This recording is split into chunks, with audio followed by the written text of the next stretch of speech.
semana. Espero que esse domingo já esteja sendo um ótimo domingo para você. Seja bem-vindo à capela, seja bem-vindo à nossa igreja online e obrigado por nos permitir entrar na sua casa e compartilhar esse momento contigo. Se você é daqui de Volta Redonda, a cidade onde nós estamos, venha nos fazer uma visita. Eu te prometo que nós vamos te fazer se sentir em casa. Agora, se você não é daqui de Volta Redonda e talvez não tenha nenhuma igreja ainda, manda uma mensagem pra gente, eu quero te ajudar a encontrar uma igreja saudável aí perto de você, para que você possa encontrar também uma família.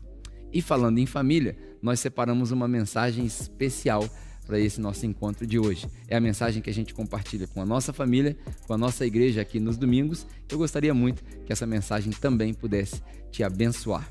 Então nós vamos passar essa mensagem para você e assim que ela terminar, eu volto com alguns avisos para a gente poder se despedir, tá bom? Bom culto para você. Como eu disse para vocês, eu estava essa semana preparando essa mensagem e a gente tinha separado esse domingo para falar sobre a visão da igreja, né? Visão da igreja. A gente, para quem é novo aqui, talvez você já tenha ouvido falar isso no mundo corporativo. O mundo corporativo fala muito disso, né? Qual é a missão dessa empresa? Qual é a visão da empresa? Quais são os valores da empresa? E isso é até importante, né? São valores que a gente importou do mundo corporativo. Você vê espalhado aqui várias coisas que são intencionais. Já falei isso daqui várias vezes, né? O design do nosso espaço é intencional, isso tem a ver com a nossa missão. Quando a gente escreve ali, sinta-se em casa, é porque a gente quer que as pessoas se sintam em casa. A gente quer que isso aqui seja um lugar para você chamar de casa e um povo para você chamar de família. A gente tem a intenção de criar uma igreja única, uma igreja que ninguém consegue achar igual. A gente está falando aqui da despedida do Igor e da Leandra, por exemplo. O tempo que eles passaram em Florianópolis, ele me ligava e falava, cara, eu não consigo ir na igreja aqui, porque eu já acostumei com a capela, né? É uma igreja única. Não é melhor nem pior, é só diferente. Então a gente tem sim essa intenção de ser uma igreja que não está presa numa época, não ser uma igreja modinha, mas ser uma igreja que transcende o tempo, né? Uma igreja atemporal. A gente tem todas essas preocupações, né? Então, às vezes, é até interessante, a gente pega esses conceitos do mundo corporativo, né? Qual é a missão da igreja? O que é a missão? É a razão pela qual você existe. Você já descobriu, por exemplo, a sua missão na vida? O seu chamado? A sua vocação? Qual que é a sua missão? Você nasceu para quê? Você está respirando por quê? Você já parou para pensar de manhã, quando você acorda, você tem a sua primeira inspiração, quando você agradece a Deus, Deus, obrigado pelo fôlego de vida. Você já se perguntou por que Deus te permitiu ter fôlego de vida nesse dia? Isso é bom, refletir sobre essas coisas. Refletir sobre visão, né? Onde você quer chegar? Aquela entrevista de trabalho tradicional que o cara te pergunta, onde você se vê daqui a 5 anos?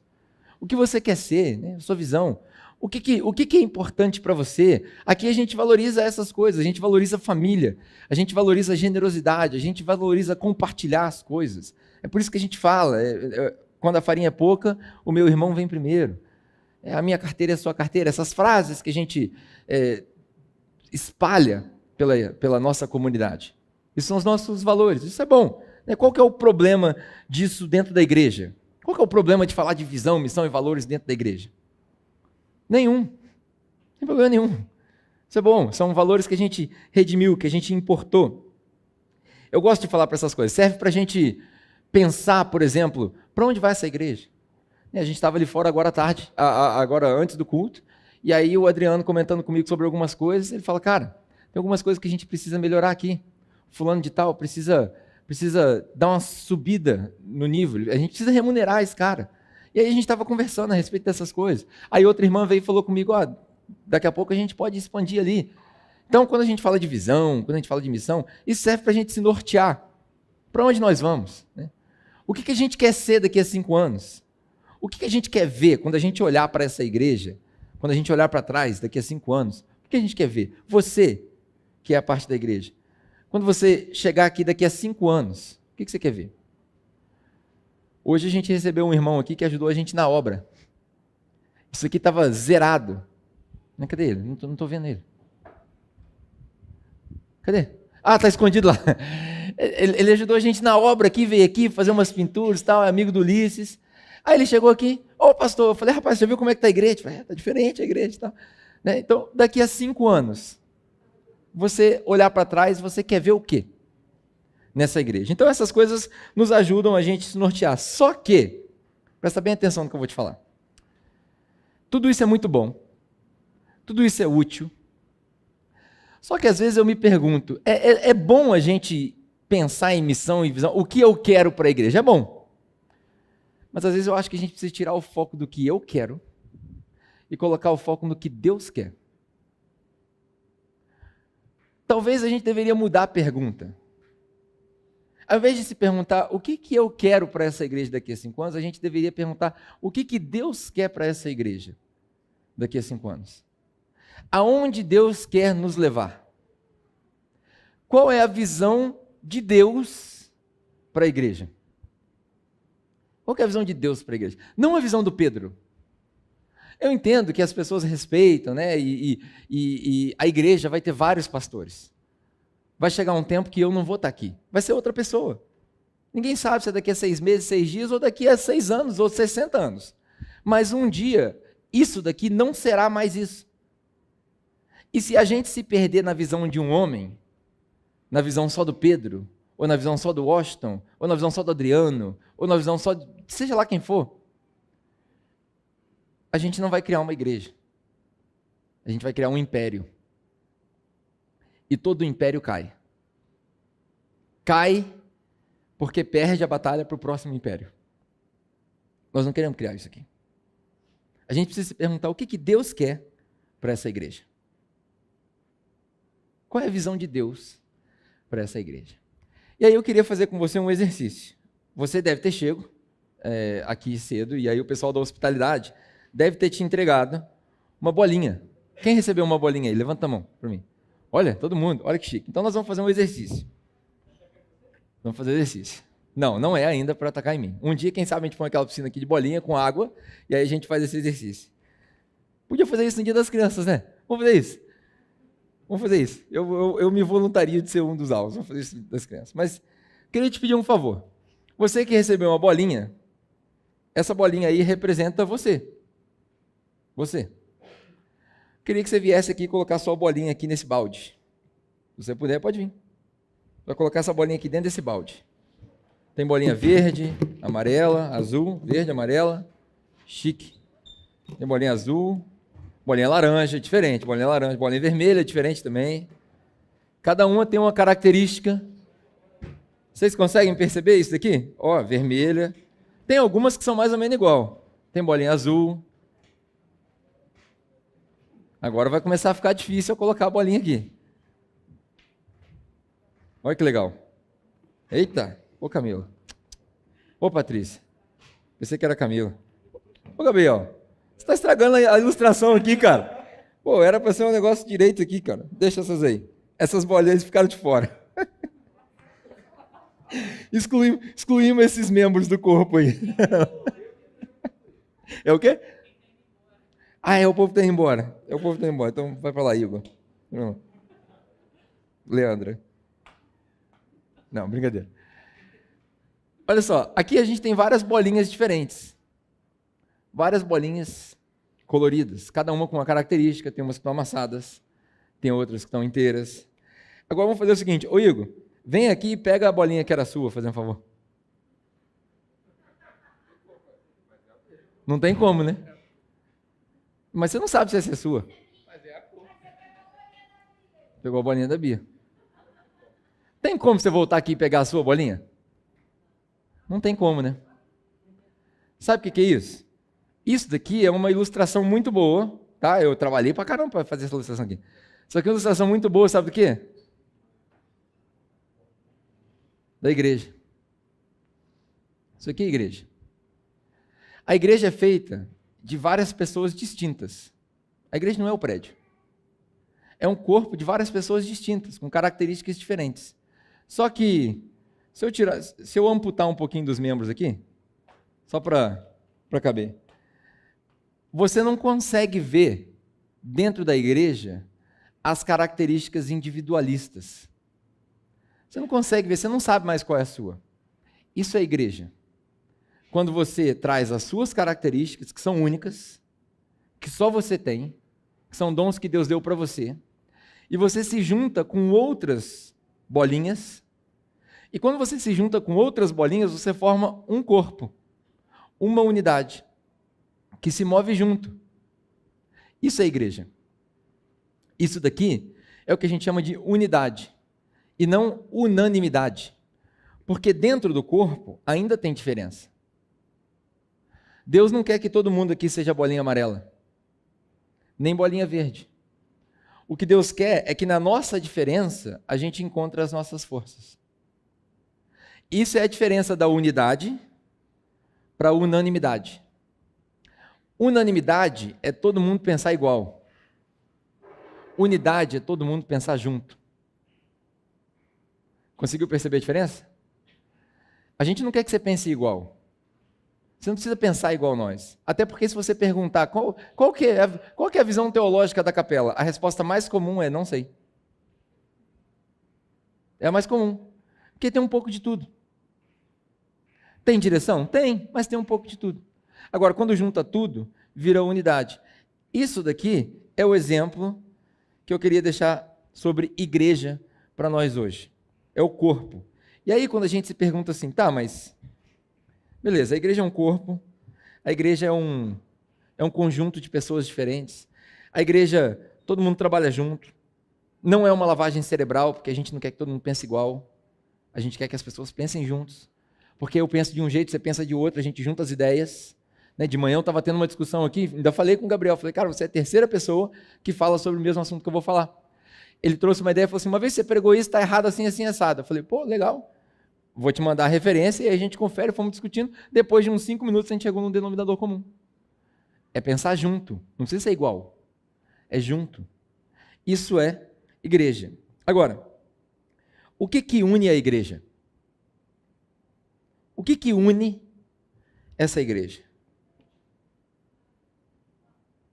O que você acha? Nós estamos unidos pelo quê?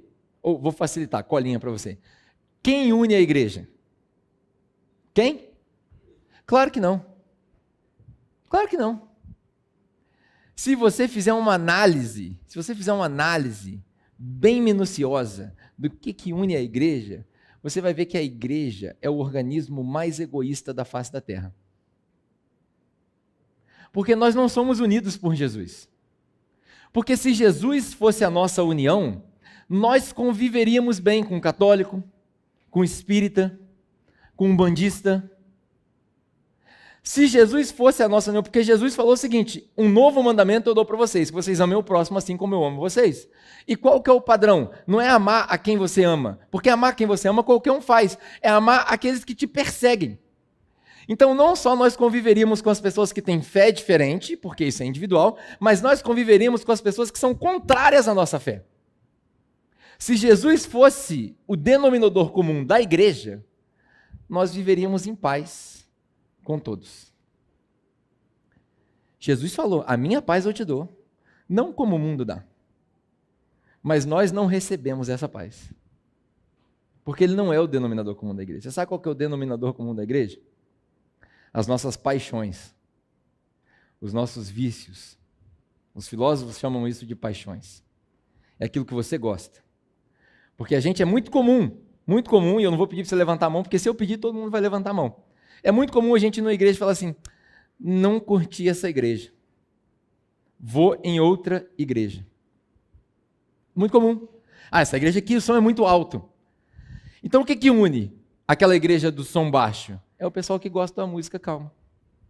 Ah, essa igreja aqui é muito pentecostal, é meia hora de reteté antes de começar o culto, não vou lá não. Aí ele vai para a presbiteriana. Por quê? Porque ele gosta de palavra. Não tem esses estereótipos? Na presbiteriana tem palavra, na batista tem assembleia, na Assembleia de Deus tem fogo. Não é a verdade? Aí o que a gente faz? Qual que é o denominador, qual que é o item que a gente usa para escolher a igreja que eu vou congregar? É aquilo que eu gosto.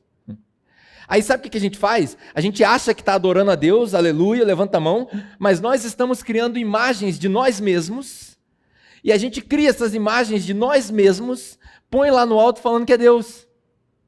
Ah, eu amo Deus. Não, eu não amo Deus, eu amo a mim mesmo, porque foi a imagem que eu criei. E o curioso é que um dos primeiros mandamentos que Deus dá para o povo de Israel é não façam imagens.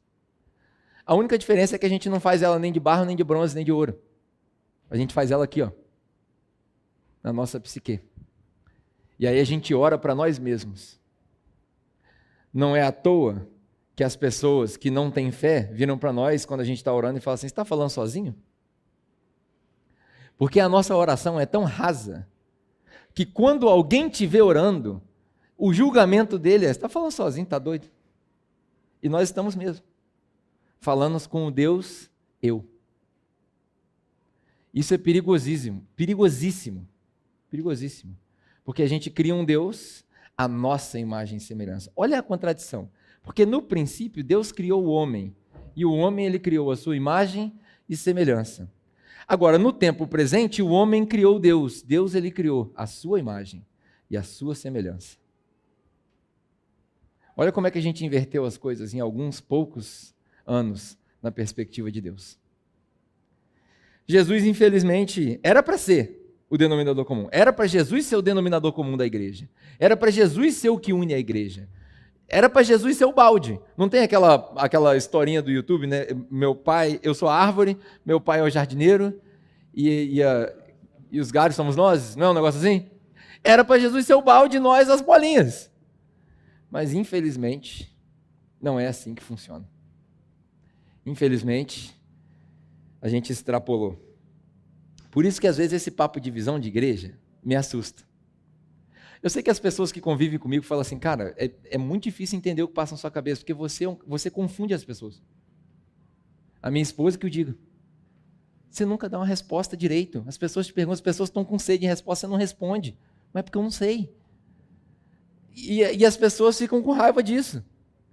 E fica muito perigoso quando a gente começa com o negócio de a visão da igreja é isso, a visão da igreja é aquilo. Por quê? Porque a gente deposita a nossa confiança no homem.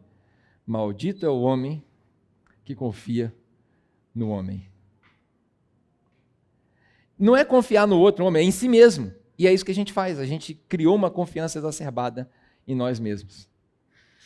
Esse foi, inclusive, o pecado original.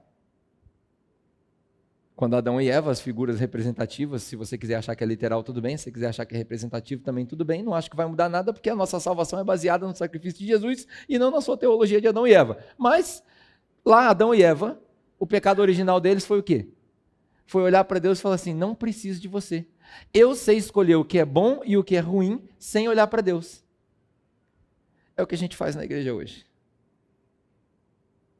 A gente para fazer qualquer coisa. É raro a gente gastar meia hora orando. Raro. Vamos pintar o portão. Vamos orar. Vamos orar para pintar o portão, Pedro? Não precisa orar para pintar o portão, pô. Deus te deu cérebro para isso. Eu falei isso durante muito tempo. Eu. Estou apontando dedo para ninguém, não. Bom, vamos orar. Qual é o mal de orar? Eu estou falando de meia hora. Agora, você imagina uma decisão, por exemplo, de comprar alguma coisa que custe caro. Eu desconheço uma igreja que ora durante um mês. Nós vamos fazer tal coisa. Beleza, nós vamos orar durante um mês. Quando a gente entender os sinais, a gente vai. Porque a gente não tem paciência. A sociedade do Netflix, do instantâneo, né? A gente não tem paciência. A gente acha o que a gente quer na hora que a gente quer.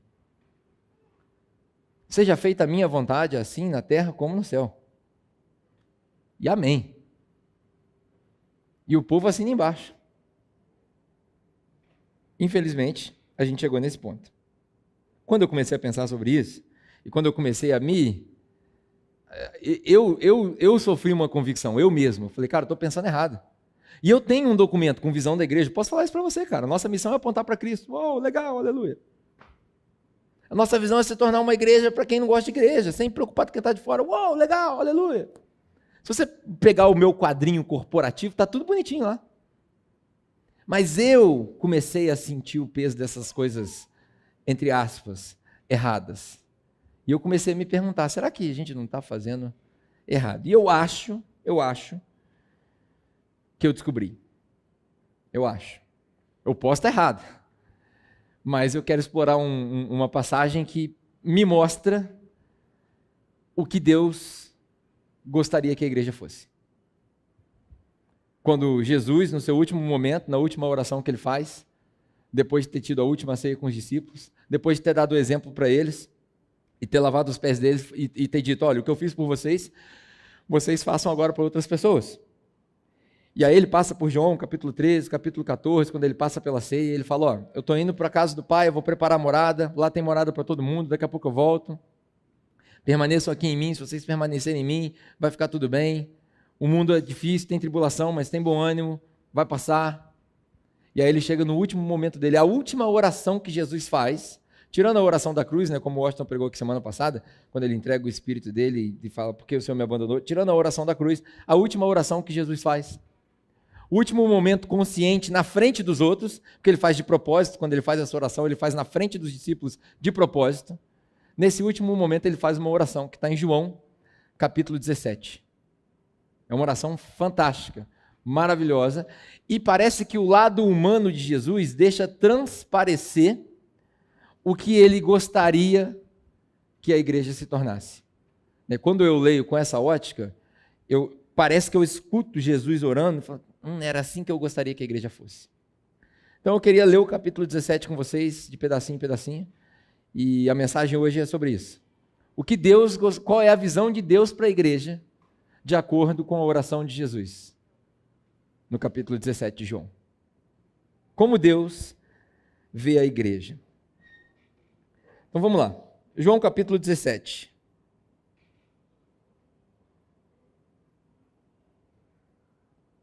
Diz assim, no primeiro versículo. Eu vou ler alguns versículos primeiro e depois eu vou te dar alguns pontos. Depois de dizer isso, os últimos discursos de Jesus, como eu disse aqui, João capítulo 13, 14, 15 e 16. Depois de dizer isso, Jesus olhou para o céu e orou, Pai, chegou a hora, glorifica o teu Filho, para que o teu Filho te glorifique. Pois lhe deste autoridade sobre toda a humanidade, para que conceda a vida eterna a todos os que lhe deste. Essa é a vida eterna. Está aqui uma primeira lição interessante para a gente aprender, teologicamente. Essa é a vida eterna. O que é vida eterna? É conhecer a Deus. Está aqui, ó. Que eles te conheçam, o único Deus verdadeiro, e conheçam também a Jesus, e saibam que o Senhor enviou Jesus. O que é vida eterna? A sua vida eterna já começou quando você entende que Deus é o único Deus verdadeiro e que Ele enviou Jesus Cristo como seu Filho. Isso é vida eterna. A sua vida eterna começa a partir do momento que você entende essas coisas. Ela não tem um tempo cronológico. Ela foi definida antes da fundação do mundo e a sua ficha cai no momento que você percebe o único Deus verdadeiro e quem é o seu Filho Jesus. Depois a gente vai perceber o que Ele fez por nós, mas primeiro você percebe quem Ele é. Aí ele diz assim, ó, eu te glorifiquei na terra, completando a obra que me deste para fazer. Está aqui uma dica também que ainda não tem muito a ver com a visão de Deus para a igreja, mas isso é uma dica para você, indivíduo, para cada um aqui. Ó. A gente fala muito sobre propósito de vida. Qual é o seu propósito de vida? Para que você nasceu? Você quer descobrir se você está cumprindo o seu propósito de vida? Porque alguém te deu vida, você não é uma coincidência, você não é um acidente. Deus programou a sua existência. Deus escolheu que você estivesse vivo nesse tempo. Então, quando você pensa nessas coisas, qual é o propósito que você tem de viver? Está aqui um bom propósito. Completando a obra que me deste para fazer. Jesus tinha plena convicção de que o propósito dele estava cumprido. Porque ele disse, no momento da última oração dele, ele falou assim, Pai, eu te glorifiquei na terra, porque eu completei a obra que o Senhor me deu para fazer. Como Paulo fala, para a gente correr a corrida, combater o bom combate e guardar a fé. No final da nossa vida, a gente olhar para trás e falar assim, combati o bom combate. No final de cada dia, né, Serginho? Quando a gente termina os nossos trabalhos lá, um monte de gravação, um monte de coisa, o Serginho vai para casa, aí ele chega em casa e fala, hoje eu combati o bom combate. Isso é propósito de vida. E agora, Pai, glorifica-me junto a Ti, com a glória que eu tinha contigo antes que o mundo existisse. Quem lê isso daqui e não consegue perceber a eternidade de Jesus, precisa fazer aula de português. Porque está escrito aqui, ó, a glória que eu tinha contigo antes que o mundo existisse. Está aqui a eternidade de Jesus, né? E aí, vamos lá. Qual é a visão de Deus para a igreja? Primeira coisa que eu consigo identificar está aqui nos versículos que a gente começou a ler, né, do versículo 1 até o versículo 16. A gente vai ler mais alguns, mas é o seguinte. Primeira coisa, a visão de Deus para a igreja é uma igreja convicta da sua identidade. Uma igreja convicta da sua identidade. Se tem uma coisa que não precisa acontecer em igreja, é copiar a outra. Uma tem um véu azul aqui atrás, a outra o véu é vermelho. Uma tem ministério de dança, a outra não tem ministério de dança. Uma tem louvor de 40 e tantos minutos, a outra tem louvor de 2 minutos. Uma tem pandeiro, a outra tem bateria. Uma tem palavra extensa, a outra tem uma palavra pequena. Não tem por que copiar a igreja. Se você virar e falar assim, ó, nós vamos fazer um benchmark. Nós vamos sair agora pesquisando aqui o que as igrejas estão fazendo, para a gente poder fazer igual, para a gente poder atrair as pessoas. Isso não é igreja. Isso é um negócio. E você está captando, não é fiéis ou pessoas que estão seguindo a Jesus ou pessoas que estão querendo encontrar respostas para a vida. Não, você está captando clientes quando a gente faz isso. Tem algum problema em você observar e aprender com outras igrejas? De maneira nenhuma. Mas se tem uma coisa que eu vejo que Deus quer, é uma igreja que é ciente, consciente, plenamente consciente da sua identidade. Quem é você enquanto igreja? Aqui, ó. O que define essa igreja? Qual é a sua identidade? Tem um negócio que eu aprendi com o meu pastor na Austrália, é uma sequência de frases que a gente fala que responde todas as perguntas. Quando as pessoas falam assim, por que vocês fazem os cultos desse jeito e não do jeito que todo mundo faz? Porque lá o culto é diferente. Lá, do mesmo jeito que aqui as pessoas chegam, tem uma certa diferença. O Brasil tem as suas características culturais, tem algumas coisas que se parecem muito. Mas na Austrália é discrepante. Quando você chega na igreja, você fala, cara, aqui tudo é muito diferente. É o pessoal comendo junto e tal. E eles perguntam, por que vocês fazem isso? Porque nós sabemos quem nós somos, nós sabemos o que a gente tem que fazer e a gente sabe para onde vai. Essas três frases eu aprendi a dizer com eles. Eu sei quem eu sou, eu sei o que eu tenho que fazer e eu sei para onde eu vou. Acabou, eu não preciso copiar ninguém. Deus já me deu de mão beijada, eu não preciso copiar ninguém. E aí, os próximos versículos de João 17 dizem o seguinte, falando sobre identidade. Aqui Jesus está orando pelos seus discípulos. Eu revelei teu nome àqueles que do mundo me deste, eles eram teus e tu os deste a mim, e eles têm obedecido a tua palavra. Agora, eles sabem que tudo que me deste vem de ti, pois lhes transmiti a palavra que me deste e eles as aceitaram. Eles reconheceram de fato que vem de ti e creram que me enviaste. Olha que importante. Eles reconheceram e creram que o Senhor me enviou. Eu rogo por eles, não estou rogando pelo mundo, mas por aqueles que me deste, pois são teus. Aqui tem um fator curioso, né? Jesus falando assim, olha só, Deus, o Pai, o Deus, o Pai. Às vezes eu me pergunto, Jesus orava, mas ele orava para quem? Você já parou para fazer essa pergunta? Porque se Jesus era Deus, e se os três eram um, e um era três, né? Você não dá uma paranoia? Quem já viu o filme Acabando aqui, tem uns mistérios no filme. Não dá uma paranoia? Jesus orava para quem? É uma conversa interessante.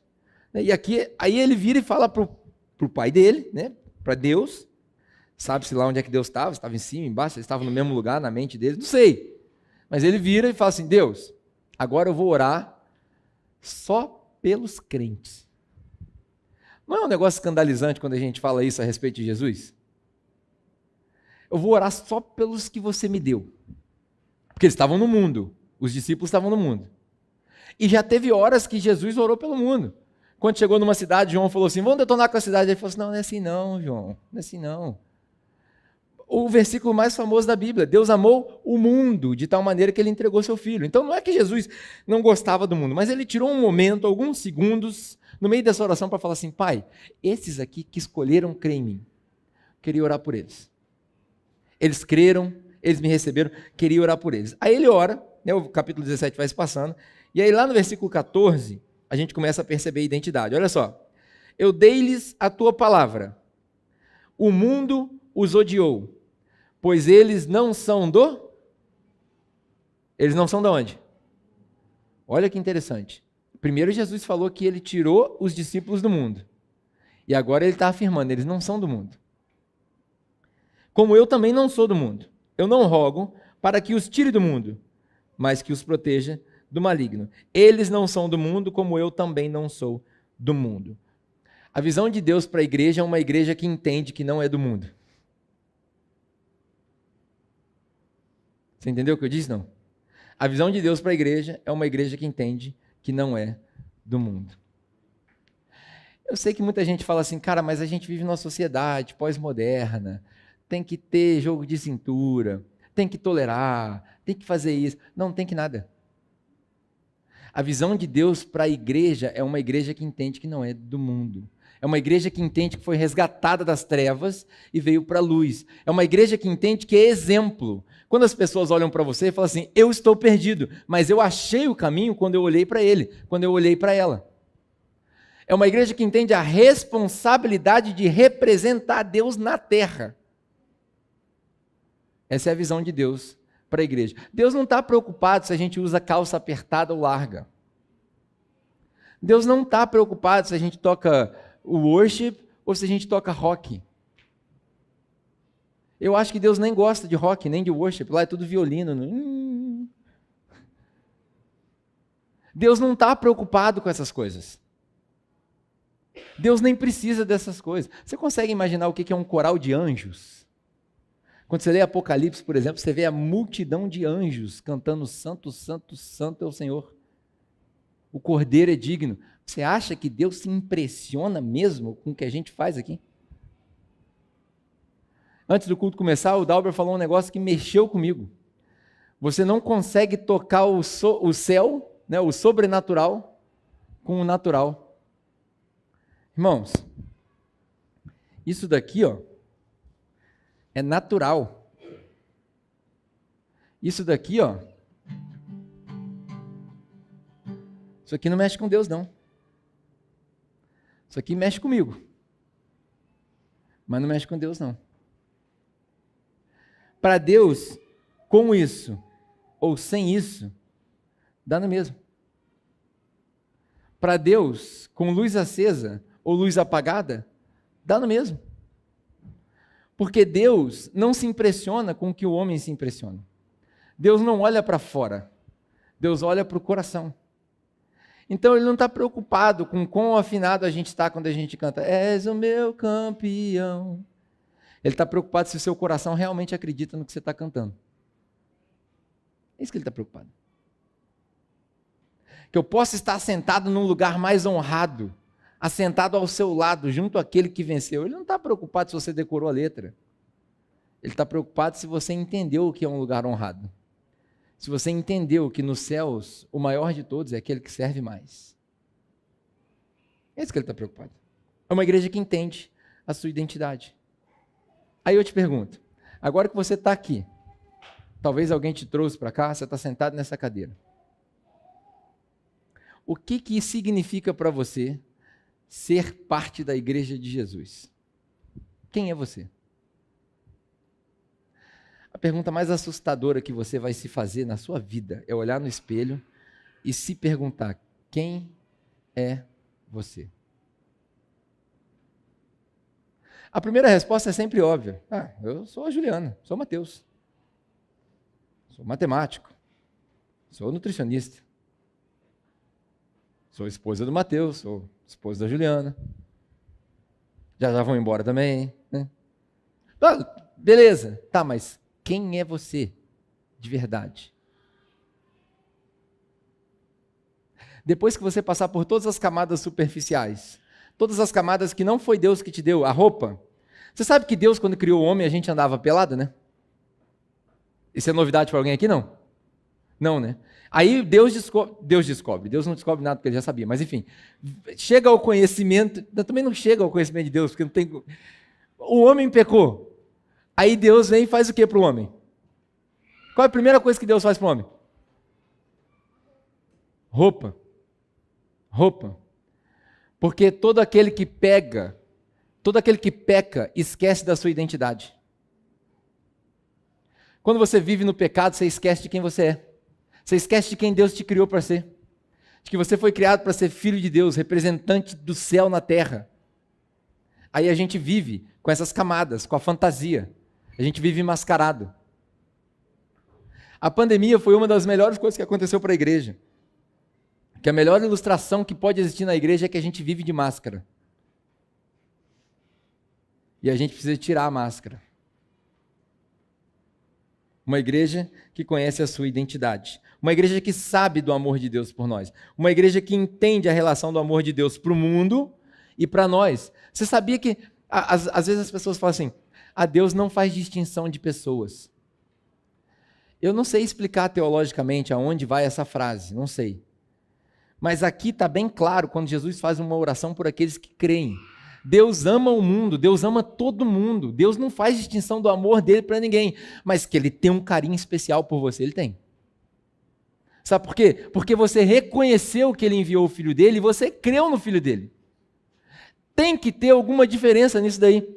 Eu não tenho a menor dúvida que Deus destroça o coração dele quando alguém não se arrepende dos seus pecados e se revolta e fala assim, eu não quero Jesus. Eu tenho certeza que Deus chora, se é que Deus chora, mas que ele se sente triste. Eu tenho certeza que viram trevas ali naquele momento.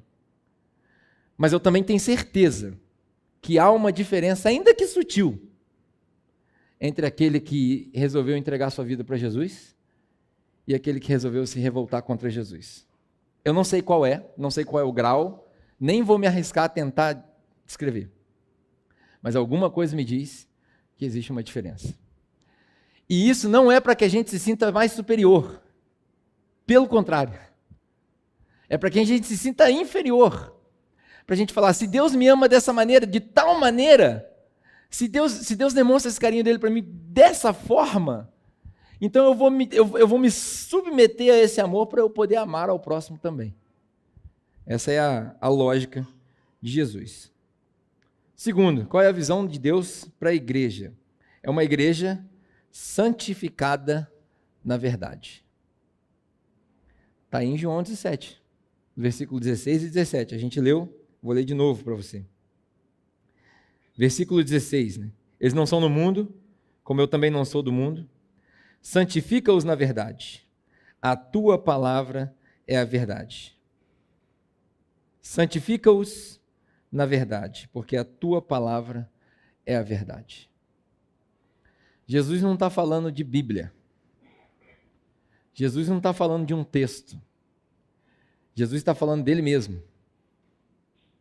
Jesus está falando, Pai, a minha oração pela igreja é que, além de saber a identidade deles, é que eles sejam santificados. Um dos grandes problemas do nosso analfabetismo teológico é que a gente confunde justificação com santificação. Justificação tem a ver com perdão, santificação tem a ver com se parecer mais com Jesus.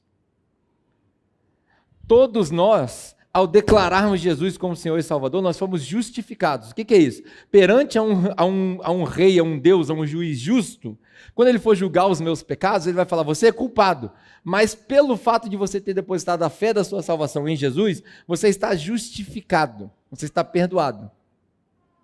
Isso é justificação. Agora, santificação é um processo que não depende só de Deus. É uma rua de duas vias. Deus e eu. Deus e eu. É uma caminhada contínua. E santificação tem a ver com se parecer com Jesus. Santificação, por mais difícil que seja de afirmar, isso tem a ver com pecar menos. O ideal seria que não pecasse mais. Mas, vamos lá, todo mundo aqui é adulto, né? Não vai acontecer. Sabe por quê? Porque a gente é ser humano. O pecado já tomou conta da gente. Então, infelizmente, não vai acontecer de você parar de pecar. Talvez seja por isso que Jesus falou que vocês vão morrer nos seus pecados. Porque a gente não vai parar de pecar. Mas o ideal é que a gente diminua a intensidade deles. O ideal é que a gente diminua a quantidade de pecado. Isso é santidade. E santifica-os na sua palavra. O que é santificar na palavra? É você ter uma experiência com Jesus a tal ponto de você ter prazer, não só de ler Bíblia, mas de falar com Jesus, de ouvir Jesus, de participar com Jesus. Isso é ser santificado. Essa é a igreja que Jesus vem buscar. Uma igreja sem mácula, sem mancha, santa. É daí que a gente tira essas piadas infelizes, na verdade, né? Que Jesus vai voltar e alguns vão ficar. Eu não quero ficar, é uma piada infeliz que a gente criou no nosso meio, mas é verdade. Porque a igreja não é o local geográfico. A igreja é quem entende a sua identidade em Deus e quem entende que precisa ser santificado. Terceiro, a visão de Deus para a igreja é uma igreja que é ousada na missão.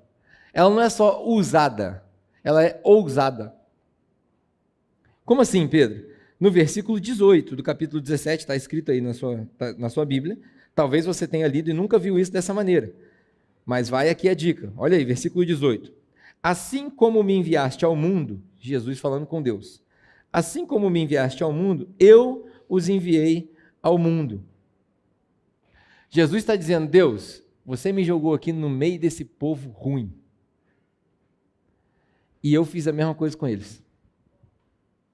Eu entreguei o que eu tinha que entregar. Ao longo do capítulo 17, você vê Jesus falando, ó, eu dei para eles tudo que eu tinha que dar. Agora eu estou enviando eles. Como ovelhas no meio de lobos. Eu estou enviando eles. Você foi enviado para o mundo. Você não foi enviado para a igreja. Você foi enviado para o mundo. Nós fomos enviados para o mundo. Essa representação aqui, ó, de igreja, foi enviada para o mundo. E a gente precisa ser ousado. A gente precisa ir além do que a gente acha que é normal. A gente precisa, às vezes, quebrar alguns limites para cumprir a missão que Jesus deu para nós. Qual que é a visão de Deus para a igreja? Primeiro, uma igreja que entende a sua identidade. Segundo, uma igreja que entende que precisa ser santificada. Terceiro, uma igreja que é ousada na missão. E por último, última coisa que eu vou falar, e aí a gente já falou sobre isso daqui, tanto no começo do culto quanto no pré-culto. A visão de Deus para a igreja é uma igreja unida. A visão de Deus para a igreja é uma igreja unida. Está aqui na oração de Jesus, versículo 21 até o 23, último texto que a gente vai ler. A minha oração não é apenas por eles. Eu rogo também por aqueles que crerão em mim por meio da mensagem deles. Você sabe que isso aqui é Jesus 2000 anos atrás orando por você? Se você já colocou sua fé em Jesus, está aqui a oração. Há 2000 anos atrás, Jesus fez uma oração por você. E falou, eu não estou orando só por esses meus discípulos aqui. Eu estou orando por todos aqueles que ainda vão crer por causa da mensagem deles. Ou seja, por nós. Nós recebemos uma oração de Jesus há 2000 anos atrás que ecoa até hoje. E aí, nessa oração, ele diz o seguinte, eu oro para que todos sejam o quê? Para que todos sejam? Vocês estão com a Bíblia aí não, gente? A gente vem na igreja para levar a Bíblia. Eu oro para que todos sejam Pai, como tu estás em mim e eu estou em ti, que eles também estejam em nós, para que o mundo creia que tu me enviaste. Você sabe como que o mundo vai admitir que Jesus foi enviado por Deus? Quando nós formos um. O mundo vai olhar para a igreja e o mundo vê... Olha como que o mundo vê a igreja. Batista, Presbiteriana, Assembleia, Universal, Galaxial. As igrejas, o mundo vê assim. Tem um monte. Já viu aquele negócio? Nossa, aquele bairro lá tem uma igreja em cada bairro, uma igreja em cada esquina. Você já ouviu alguém falar isso? Tem uma igreja em cada esquina. É igual bar. Tem uma igreja em cada esquina. O mundo tinha que falar assim, nossa, aquele bairro está tomado pela igreja. Não pelas igrejas. Pela igreja. Eu fui chamado para pregar numa igreja agora no final do mês, acho que é no final do mês, nem sei quando que é. É aniversário da igreja. Eu fui na igreja uma vez, né, nessa igreja, do amigo meu. Não vou falar o nome, senão vai ficar chato, mas eu fui na igreja. E aí eu fui lá, e tem nada a ver comigo. Uma barulhada. Uma gritaria danada. Os instrumentos todos. Mas eu gosto dele. Eu gosto dele. Aí ele falou, cara, a gente gosta tanto da sua mensagem, você não vem pregar aqui no aniversário, não? Vou. Aí eu falei para ele, você tem certeza? Tem certeza? Não tem, cara. Aqui, pô, a gente copia tudo de vocês. Eu falei, rapaz, não foi o que eu vi. Mas eu vou. Por quê? Porque a igreja tem que ser uma.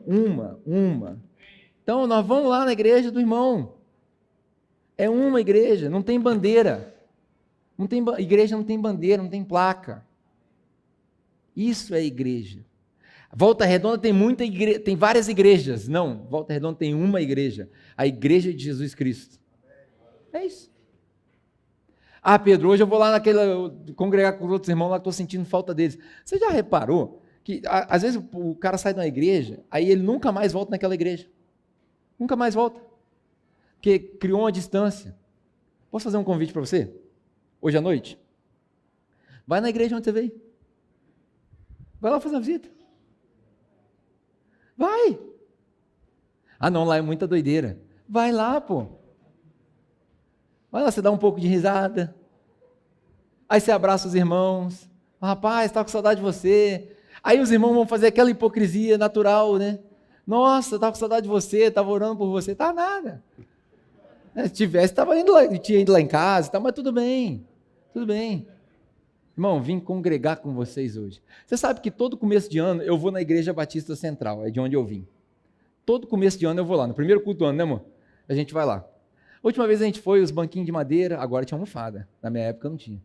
Os banquinhos lá de madeira, os irmãos tocando na igreja vazia. Aí tinha uma velhinha que me reconhecia lá, na época chamava de pastorzinho. Nossa, que saudade de você. Eu falei, pô, você nem lembrava de mim. Mas é legal, eu vou lá visitar todas as vezes. Por quê? Porque a igreja precisa ser unida.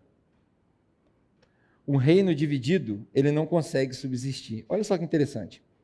Se a gente quiser criar uma empresa, se nós quisermos criar um império, eu sei como é que faz para criar uma empresa. Eu sei como é que faz para vender. Eu sei como é que faz para influenciar. Eu sei como é que faz para enganar as pessoas.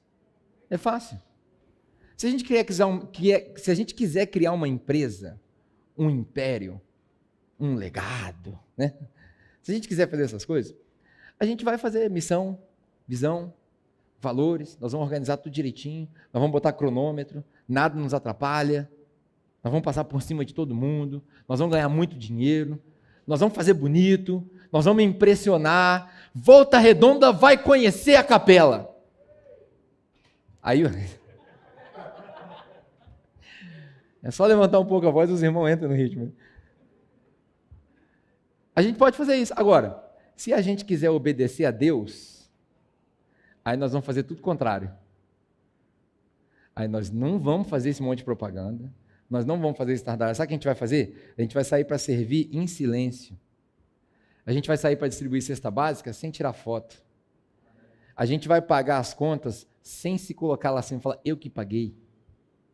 A gente vai sustentar os nossos irmãos que vão vir depois de mim aqui, porque eles trabalham no Evangelho e a gente vai fazer com gosto, como a gente estava conversando eu e a Adriana lá fora. A gente vai fazer tudo ao contrário do mundo. Se a gente quiser criar um império, a fórmula está pronta. Se a gente quiser obedecer a Deus, não tem fórmula. A fórmula é amar. É o que o Dalber falou do grupo de conexão dele. Se o principal mandamento é amar, uma coisa eu sei, não amar é o maior pecado. É o que nós vamos fazer. Acertei a frase? É o que nós vamos fazer. O mais difícil do mundo hoje, é conseguir com que as pessoas se mantenham unidas. Hoje em dia, nem a torcida do Flamengo está unida mais. Até a torcida do Flamengo já está dividida. Hoje em dia é muito difícil as pessoas se unirem, tudo é muito polarizado. Tudo é muito esquerda ou direita. Então, essa é a parte mais difícil. O mais notável que a gente já conseguiu fazer, é fazer com que as pessoas se sintam parte de uma família. A gente já conseguiu. Irmãos e irmãs, eu vou encerrar a minha mensagem com essa afirmação. Nós já vencemos. A nossa igreja já é uma igreja bem-sucedida nos padrões do mundo. A gente não precisa ser grande, milionário. Não, nós já cumprimos a missão. Já está bom. Você consegue perceber isso? Nós estamos bem, porque nós já somos uma família. Está tranquilo. Agora, a parte que nos falta é a ousadia da missão, porque a intimidade nós já temos. A gente só precisa ser mais ousado agora na missão. A gente só precisa carregar um outro um pouco mais para frente. A gente só precisa parar de ter medo de crescer. Só isso, só parar de ter medo. Só parar de ter medo. Porque se a gente for saudável, a gente vai ensinar para outras pessoas a mesma coisa saudável. O mais notável a gente já fez, que é que a gente se tornou uma família. Essa é a nossa ideia. Que isso aqui seja um lugar para as pessoas chamarem de casa e um lugar ou um povo para a gente chamar de família. Para nos momentos mais difíceis, a gente falar assim, eu sei onde eu vou. Nos momentos mais alegres, eu sei com quem eu vou comemorar. Essa é a visão de Deus para a igreja. A minha oração chega nem perto da oração de Jesus, mas é uma oração para que nós sejamos essa igreja.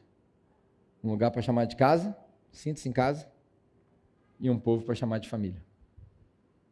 Para a gente se meter tanto na vida um do outro, a ponto de perder o limite. A minha oração é para a gente brigar. Para a gente brigar, porque na família não briga. A oração é para a gente brigar. Porque depois de brigar, a gente fica mais próximo. Porque é assim que funciona com o irmão. Ninguém põe a mão no meu irmão, só eu. É ou não é? É isso que eu gostaria que a gente entendesse sobre o que é essa igreja. João 17 mostra para a gente essa visão de igreja. É uma igreja que entende sua identidade, é uma igreja que entende que precisa ser santificada, é uma igreja que é ousada na missão e que, acima de tudo, é uma igreja unida. Como diz o ditado aí, né? Ninguém solta a mão de ninguém. Amém? Pai, nós te agradecemos porque hoje a gente pôde cultuar mais uma vez, a gente pôde refletir nessas palavras, por tudo que aconteceu aqui, desde os momentos mais difíceis até os momentos mais alegres. E que hoje nós possamos sair daqui hoje com a convicção de sermos unidos, ainda que longe, ainda que distantes, como o Marcelo, por exemplo, que está lá em São Paulo, e no tempinho dele, eu vou em casa, e aí ele vem compartilhar com a família. Pai, nós somos gratos pela vida do Marcelo, pela vida da Kílvia, que veio com ele. Pai, nós somos gratos pela vida dos nossos irmãos que se vão e aqueles que continuam aqui. Que nós sejamos uma família, de fato, para vivermos todos esses momentos juntos. Que essa oração de Jesus possa ser refletida em nós, para que nós possamos ensinar ao mundo o padrão de amor de Jesus. Amém. Bom, é isso. Eu espero que você tenha sido edificado por essa mensagem. Espero que você tenha percebido o valor nessa mensagem e que ela possa te fazer pensar e te ajudar a se transformar um pouquinho a mais cada dia. Antes da gente se despedir, eu queria te recomendar que você participasse de uma das nossas igrejas. Nós temos várias igrejas, grupos pequenos de pessoas que se reúnem toda semana. A gente chama esses grupos de conexão, que é onde você se conecta com outras pessoas. Ali a gente discute um pouco da mensagem, ali a gente aprende um com o outro sobre aquilo que Deus vem falando com a gente através da nossa leitura, ali a gente divide as nossas dores, enfim, nós temos vários grupos presenciais e online.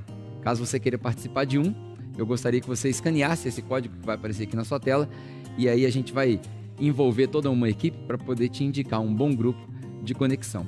E falando em códigos, né, esse código que apareceu aqui na sua tela, hoje em dia está tudo muito tecnológico, eu quero te convidar, caso você queira, ajudar a nossa missão a avançar com a nossa missão de alguma maneira financeira, vão aparecer aqui na sua tela alguns códigos. Tem o código do Nubank, tem o código do PicPay e tem a nossa chave Pix. Caso você queira fazer uma doação, de acordo com aquilo que você decidir no seu coração, sem pressão nenhuma, sem nenhuma obrigação, nós seremos extremamente gratos. Você pode usar esses códigos e a sua doação vai direto para a capela, tá bom? É isso. Espero que você tenha tido um bom domingo aqui com a gente. Espero que você volte. Deus te abençoe, tenha uma ótima semana e até o nosso próximo encontro.